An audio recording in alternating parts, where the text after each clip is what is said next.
Hello my dear friends, how are you my dear friends. मैं हूं सुधीर सचदेव और दोस्तों आज आपके सामने फिर से कुछ केस स्टडीज लेकर आया हूं। तो आइए इनका डिस्कशन करने से पहले आपको अपने इस फ्लैगशिप प्रोग्राम के बारे में बता दूं। हमारा ये जो प्रोग्राम है दोस्तों, ये सीए फाउंडेशन वाले स्टूडेंट्स के लिए आइकॉनिक प्रोग्राम, बहुत ही शानदार चीज आपके लिए लेकर आया है। सीए फाउंडेशन के जितने भी एस्पिरेंट्स हैं, चाहे वो मई 22 का एग्जाम देने वाले हों और चाहे उन्हें नवंबर 22 का एग्जाम देना हो, बहुत ही शानदार तरीके से इस आईसीआई हमारा जो सीए का कोर्स है, इसकी तैयारी के लिए हमारे इस अन अकेडमी के इस आइकॉनिक प्रोग्राम को आप फॉलो कीजिए। इसके लिए आपको क्या करना है, क्या मिलने वाला है, ये सब चीजें मैं आपको बताने वाला हूं। तो लाइव मेंटरिंग प्लेटफॉर्म है दोस्तों, यहां पर आप समझ लीजिए जो हमारे प्लस कोर्स में आपको मिलता है, जिसमें सारी लाइव क्लासेस, वीकली टेस्ट होते हैं, स्टडी मटेरियल मिलता है, unlimited access to all the teachers, all the subjects, ये सब मिल जाता है, स्ट्रक्चर्ड कोर्सेज आपको मिल जाते हैं। उन सब के साथ साथ ये जो आइकॉनिक में एड ऑन किया गया है, why it is being added on, आइए देखें। तो ये एक पर्सनल कोचिंग है, one on one doubt solving आपकी यहाँ पर होती है, इवेल्युएटेड टेस्ट सीरीज हैं आपकी यहाँ पर, प्रिंटेड बुक्स आपको मिलती हैं, इंडस्ट्री एक्सपर्ट्स जो हैं उनके साथ आपके बहुत सारे सेशंस हैं और एक कम्युनिटी है जहां पर आप अपने सारे के सारे डाउट्स वगैरह ये सब बातें पूछ सकते हैं। So a one on one live mentoring जब होगी तो माय डियर फ्रेंड्स, इसमें आपको पर्सनलाइज्ड कोचिंग मिलने वाली है। मेंटोर्स आपके साथ अटैच कर दिए जाएंगे, डाउट सॉल्वर्स आपके साथ अटैच कर दिए जाएंगे, उन्हें डिस्कस कर सकते हैं आप, स्टडी प्लान अपना बना सकते हैं। बहुत ही बढ़िया तरीके से आपकी स्टडी की प्रिपरेशन यहाँ पर काम हो जाता है और इवेल्युएटेड टेस्ट सीरीज आपको यहाँ पर मिलती है।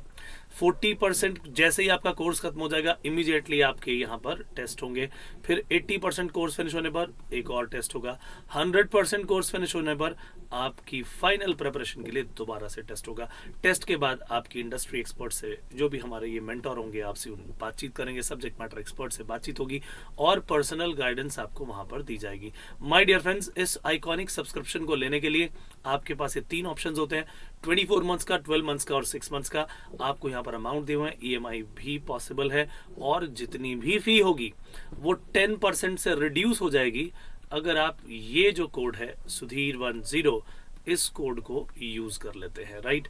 और इसके अलावा अगर आप चाहें कि भाई, आपको पता ही है कि एक लंबा कोर्स है जिसमें आपको सीए फाउंडेशन के बाद इंटरमीडिएट का भी एग्जाम देना है, तो भैया अब सिचुएशन ये है कि हम क्यों ना ऐसा प्रोग्राम ले जिसमें दोनों का कॉम्बो आ जाए। तो सीए फाउंडेशन और इंटरमीडिएट दोनों का कॉम्बो एक बार में ले लेते हैं तो it is going to be very very fruitful for you.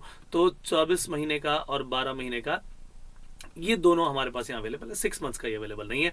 अगर आप यहाँ पर भी इस कोड का इस्तेमाल करते हैं सुधीर10, अगेन यहाँ पर भी 10% आपको ऑफ मिल जाएगा।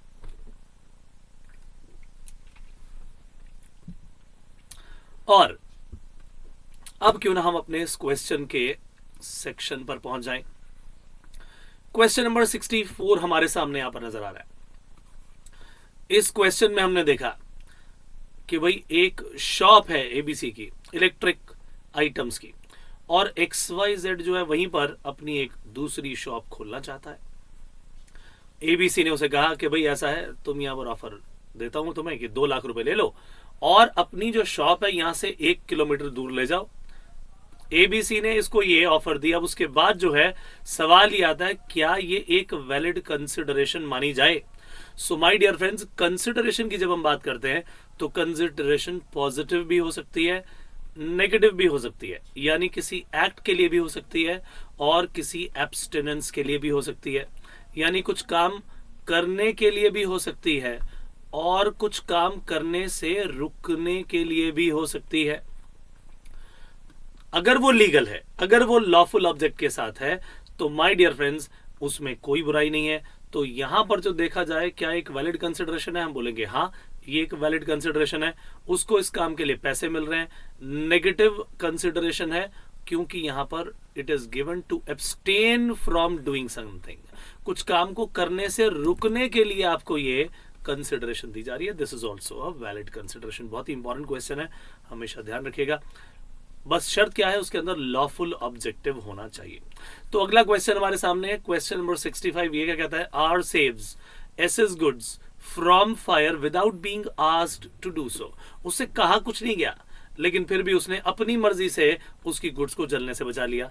अब क्या इस काम के लिए वो कोई रिवॉर्ड क्लेम कर सकता है?